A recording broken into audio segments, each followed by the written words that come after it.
છોટાઉદેપુર જિલ્લાના તેજગઢ ગામમાં અરાજકતા ફેલાવતા અસામાજિક તત્વોના ત્રાસથી મુક્તિ અપાવવા ગ્રામજનો દ્વારા નિવાસી કલેક્ટર SD ગોકલાણીને આવેદનપત્ર પાઠવવામાં આવ્યું। મારી દુકાનમાં ઘાસચારો નાખી દીધો છે।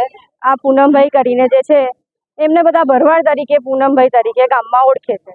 અમારી દુકાનમાં એમને ઘાસચારો નાખી દીધો છે, ટ્રેક્ટરના સાધનો મૂકી દીધા છે। ચાલુ દુકાનમાં એવી ધમકી આપી કે દુકાન ખાલી કરી જાઓ, મારે મારો સામાન મૂકવો છે, પણ દુકાન અમારી છે તો અમે કેમ ખાલી કરીએ? પણ તો પણ એમને ઘાસચારો ને બધું નાખી દીધું છે। જ્યારે અમે કડવા જઈએ છે તો અમને બધાને મારામારી કરે છે, કેરોસીન છાંટીને મારી પર છાંટીને દુકાન પર ઘાસ પર છાંટીને એવું કહે છે મને તમને બાળી નાખીશું।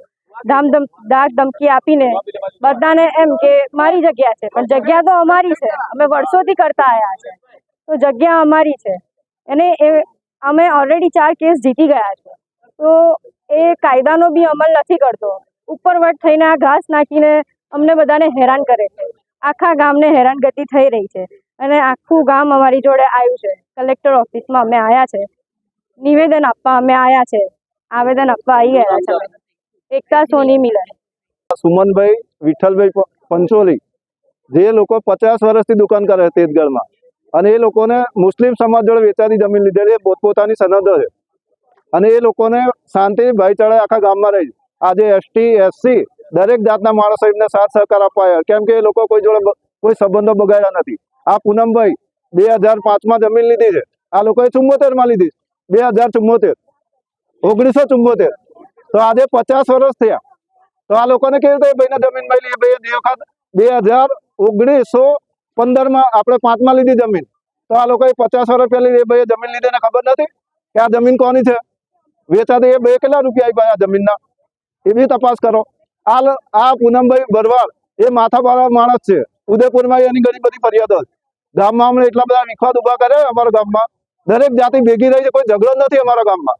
અને આ માણસ શું કહે છે, આ જગ્યા મારી, પેલી જગ્યા મારી, તલાવની પાર મારી, તો એની તલાવની પાર કેવી રીતે આવી? એ માણસ આજે અમારા ગામમાં બારિયા ધવલભાઈની જમીન પર હોટલ નાખીને હમણાં બિંદાસ રહી છે। બિચારો ધંધો કરે, ડોક્ટર, એના ઘેરથી શિક્ષિકા છે, એટલે ગભરાય કે ભાઈ મારે નહીં વળવું આ માણસ જોડે, આ ભાઈ 50 વર્ષ ઝઘડા કરે છે, તો એવું થોડું ચાલવાનું ગામમાં? આજે એક માણસ આવીને આજે 10,000 વસ્તીને ડબરાવતો હોય તો એ માણસ માથા પર નથી તો શું છે? એની તપાસ થવી જોઈએ અને એને પાછા હેઠળ ગામની બહાર નીકળવો જોઈએ। અને આ પૂનમભાઈ ભરવાડ તેજગઢ ગામમાં માથાભારા તત્વ છે, કોઈ જોડે સંબંધ રાખતો નથી અને દરેક જાત અમારે ભેગી રહી છે ભાઈચારાથી।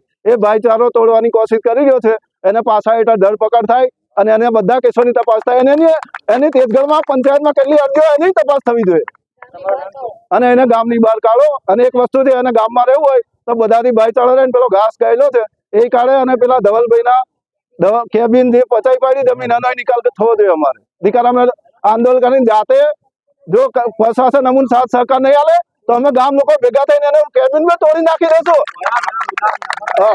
મારું નામ રોહિત વસંતભાઈ પરસોત્તમભાઈ, તો પ્રશાસનને જાણ કરવા મારી મહેરબાની છે।